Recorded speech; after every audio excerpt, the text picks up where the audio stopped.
Alright, so now we're going to talk about gravity. And we have to start with a key assumption that all objects with mass attract each other. Otherwise, we can't really do this math. And we could get into like the actual mechanics of gravity and how objects with large mass warp space around them, but we're not going to get into that. So there's a key gravitational constant, G, equals 6.67 times 10 to the negative 11th. And the units on that are meters cubed per kilogram second. And at a first glance, it doesn't really seem to mean anything to us because it's like, well, what meters cubed per kilogram second? That's like a volume unit per mass per second. And so if you want to like kind of get a conceptualization of this, one way to think of it is it describes how much two objects with mass affect each other, like what force they have on each other, related to the distance between them, squared. The equation that goes along with this, well, one of the equations, is big G. It looks like a 6.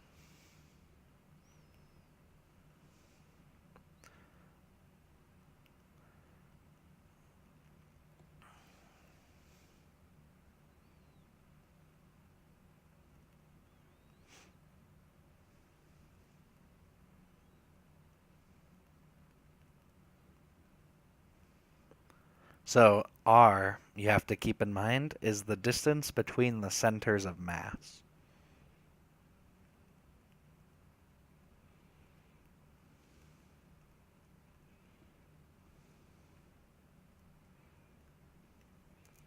For most things, you can just kind of, ignore it a little bit because it's not that important, but a formal definition is more along those lines. I'm sure some textbook has an even better definition than what I do. So this describes the force that two objects have on each other. A really good example, the one we're most used to, is the Earth. So we're going to draw a pseudo-circle. We're going to draw this person on the Earth. The Earth has mass me. This person has mass mp. And the distance, the r value here, is the distance between here and the center of mass of the person. So that's r.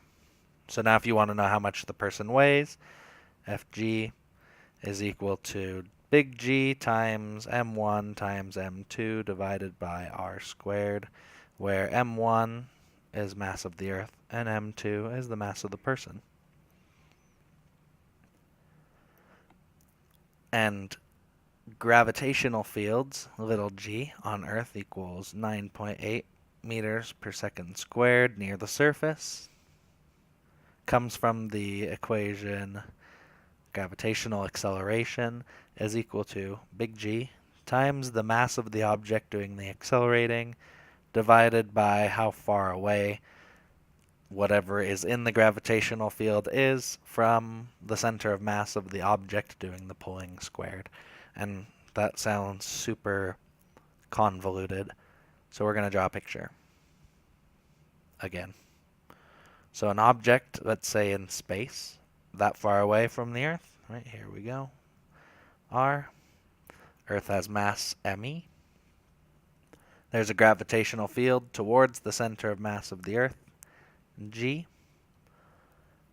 And if the r squared value is big enough, then this G value up at this point in space will not be equal to 9.8 meters per second squared.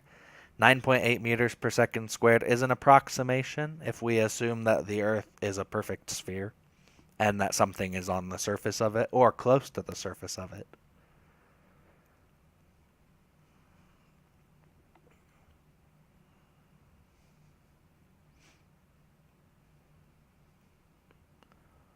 And now you're probably wondering, well, if there's an acceleration here, then why doesn't this object, like a satellite or a space station, why don't they just plummet to Earth really quickly? And we'll discuss that when we do centripetal motion.